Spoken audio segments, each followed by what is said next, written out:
आज संध्याकाळच्या जेवणामध्ये मिनी बटाटा वडे बनवले होते. त्याचसोबत खाण्यासाठी बघा सुक्की चटणीसुद्धा बनवलेली होती. तर बघा सुक्की चटणी बनवण्यासाठी इथं मी 1 वाटी बेसन, त्यामध्ये 3 ते 4 चमचा इतकं तांदळाचं पीठ घातलं आहे. त्यामध्ये अगदी थोडंसं ओवा हाताने क्रश करून घातलं आहे. चवीपुरतं मीठ टाकलं आणि अगदी थोडंसं पाणी टाकून याचं छान असं बॅटर बनवून घेतलं.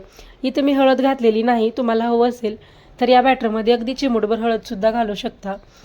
व्यवस्थित असं बॅटर करून घेतलं की एका कढईमध्ये तेल गरम करायला ठेवलेलं होतं.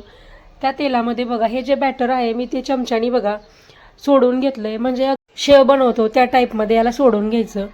तर बघू शकता हा चुरा मी छान फ्राय करून घेतला. याला व्यवस्थित असं थंड करून घ्यायचं. त्यानंतर एका मिक्सरच्या भांड्यामध्ये हा चुरा काढून घेतला आहे. त्यामध्ये 1 चमचा इतकं लाल तिखट, अगदी थोडंसं कश्मीरी लाल तिखट घातले, त्यामुळे चटणीला मस्त रंग येतो. त्याचसोबत 2 ते 3 चमचा इतका कांदा लसूण मसाला आणि थोडेसे जिरे घातले, चवीपुरतं मीठ टाकले आणि यामध्ये बघा 7-8 लसणाच्या पाकळ्यासुद्धा घातल्यात. त्या माझ्याकडून बघा व्हिडिओ दाखवताना तो व्हिडिओ डिलीट झाला. आणि हे सगळं घालून मी मिक्सरला अगदी ओबडधोबड असं फिरवून घेतलं. बघू शकताय किती मस्त अशी आपली चटणी तयार आहे. ही चटणी तुम्ही मिनी बटाटे वडे किंवा वडापावसोबत किंवा भजीसोबतसुद्धा खाऊ शकता. खायला खूप छान लागते. चला तर मग व्हिडिओ आवडला असेल तर पटकन आपल्या चॅनलला सबस्क्राईब करून घ्या.